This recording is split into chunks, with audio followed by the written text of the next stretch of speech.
Hello, everybody, and welcome to the 5th week of class. We're almost towards the end, just a couple more chapters to go, a couple more things to do, and then you'll be wrapped up for an entire course in under 6 weeks. So today we're going to talk about chapter 10, and we're going to talk about research organizations. This one's going to be kind of interesting because we're going to cover a couple types of criminal justice specific like research organizations, and then we're going to talk about examples of each and have a little bit more experience with the research end of things. So I'm going to give you some examples and talk about research and stuff like that in this lecture. So like I said, this was chapter 10, and we'll get started. So criminal justice has a lot of public interest research groups, and they all kind of share a similar function. So their function usually is to research the impact of the criminal justice system on society, and that's usually their main goal. Any of them are going to have that goal. They just may approach it differently. So they all share that similar function, which is to impact criminal justice system and research how it affects it on society. Most of these are going to be, I'm pretty sure all of them, according from the book, are going to be nonprofit, but they're going to differ in that tax exemption status. Because remember when we talked about like the 501c3 and 4, depends on if they are political or not for their tax exemption status. So, as I said, there's going to be 4 different types of public interest groups relating to criminal justice. And we're going to go through each of them. I'm going to give an example of each of them as we go. So we have private research organizations, non-university affiliated research policy institutions, university affiliated criminal justice institutes, and then advocacy organizations. So those are the 4 that we're going to focus on today, and give examples of each, talk about in more detail. So we're going to start by talking about the private organizations. So private research organizations are going to have clear-cut organizational boundaries. So it's clearly obvious that they're their own organization and their own brick-and-mortar organization. These private research organizations are typically going to employ research staff and research assistants. So a lot of people, if they go on for their masters and stuff, will work in these private institutions or organizations if they chose not to go the academic route or further with like their PhD and be an instructor and stuff like that. Some of them will go through and become, instead of law enforcement and stuff, they will work for research in criminal justice. And what it means by non-university affiliated just means they're not a part of a college. So they're not from FSU or from any other school.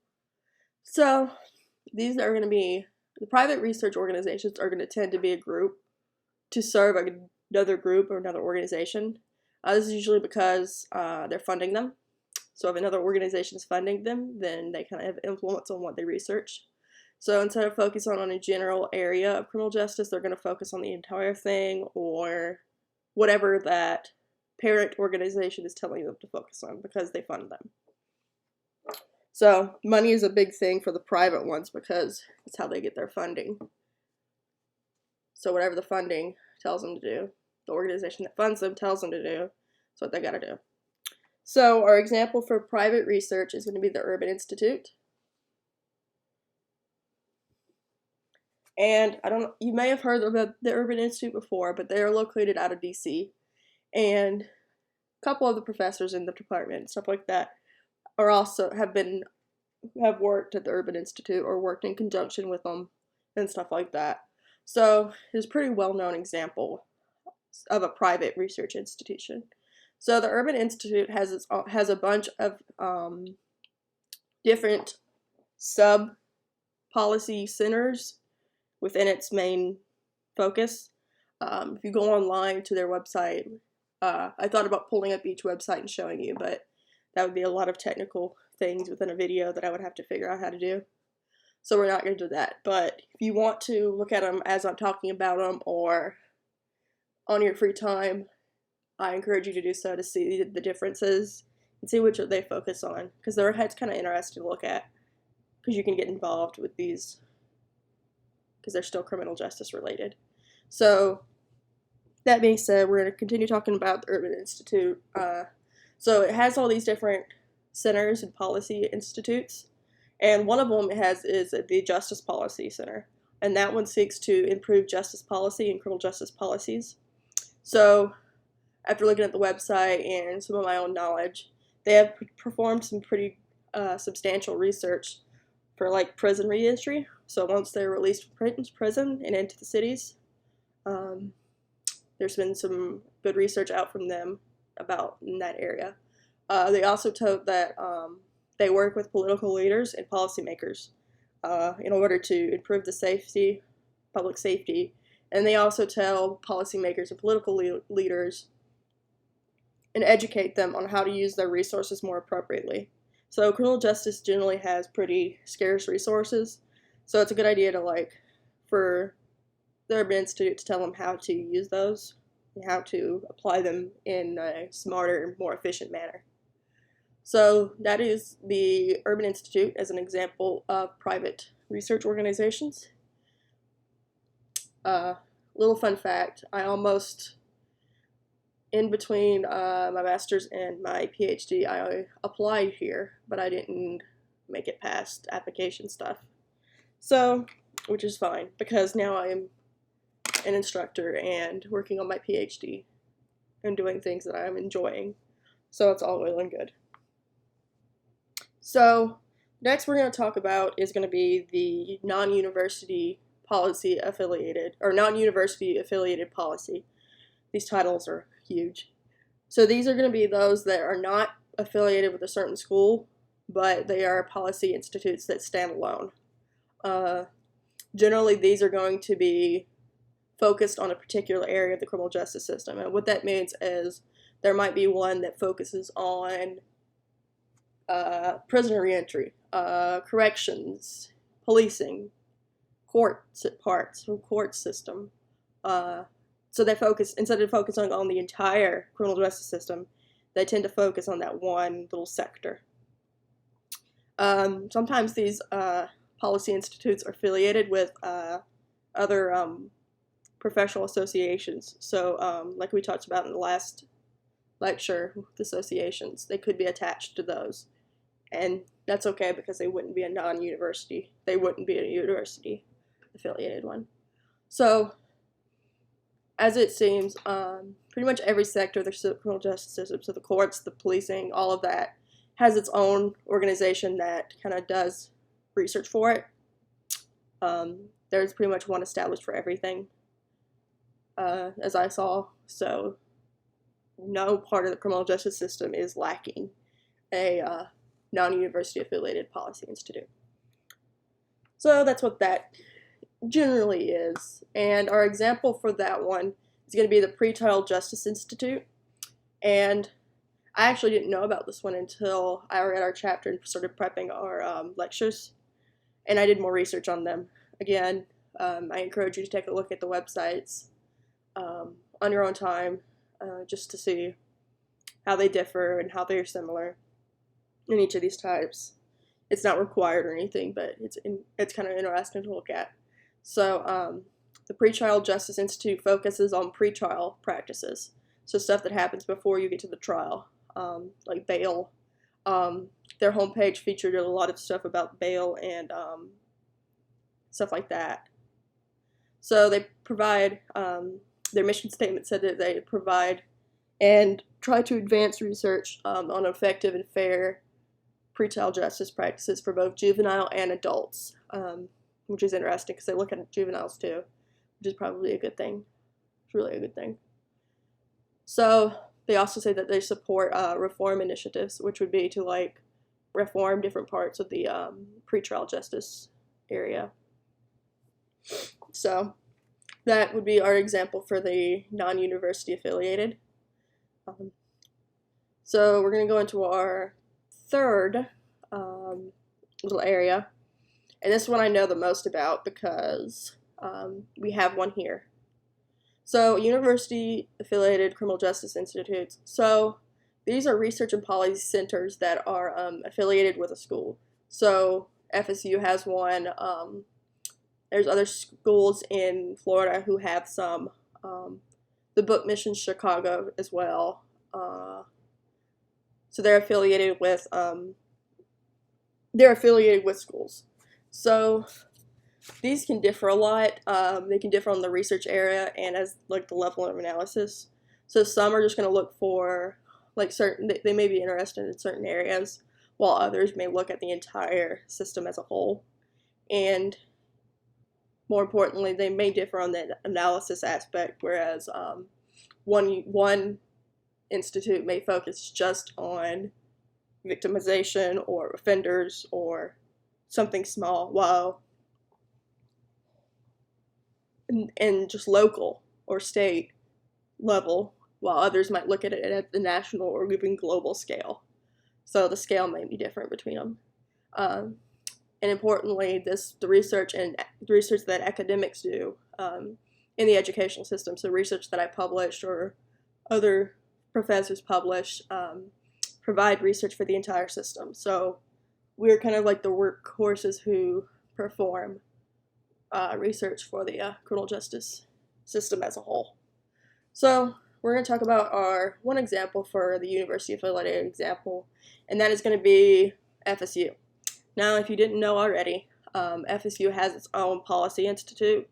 It's a Center for Criminal Justice Policy and Research. So this one kind of focuses on different areas, and I pulled this from FSU's website. They have focused on elder fraud, biosocial research, so biological crime research, corrections, hate crime, and juvenile justice research. So interestingly, when I started last year here for my PhD, my assistantship, so how I got paid, was through the center. So I was paid to do research for the center. So, and I was part of a project. I still am kind of a part of this project, which is out of Maryland, and it was $1 million grant that looks at the juvenile education system in Maryland. And we're looking at inside those juvenile facilities, so kids who have been committed crimes and are locked up, and how their education is. And we're trying to improve it and evaluate it. So we're helping Maryland improve and evaluate their education in those systems, in those different facilities that are in Maryland. So that's how it kind of applies to me. I like to talk about kind of this kind of stuff. And this is what I've been a part of for a little over a year now, almost a year. I think of almost a year for research and performing research. So that would be our affiliated example. So the last one that we're going to talk about would be an advocacy research group. And these are going to be organizations that focus on how the system and policies impact certain groups of people. So they may focus on just how it impacts offenders. They may focus on how it impacts prisoners, victims, and that kind of stuff. So they tend to focus on those groups who are vulnerable or marginalized. So like minorities throughout. So focusing on women who are incarcerated or victims.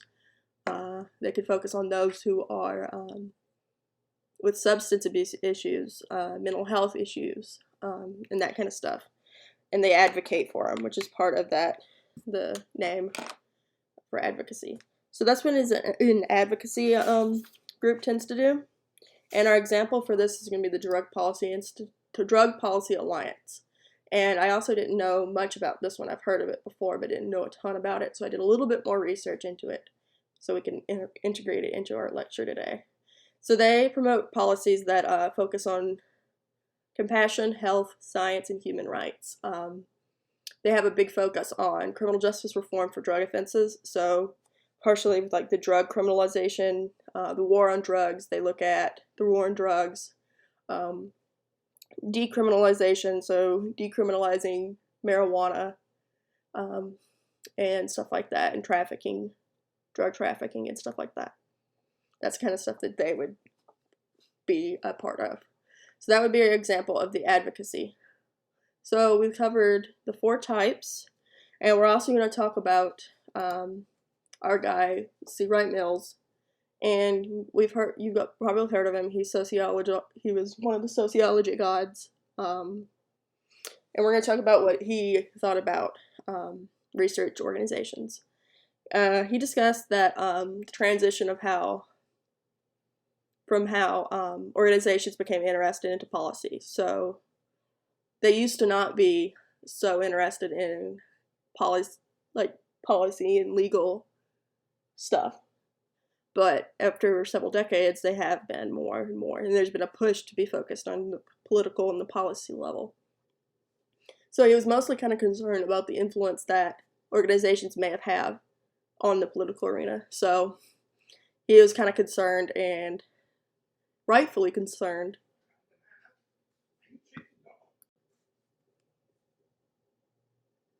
sorry about that. If you hear anything in the background, I've had some neighbors screaming in a screaming match on and off in the middle of my recordings. I don't know why they're out there arguing.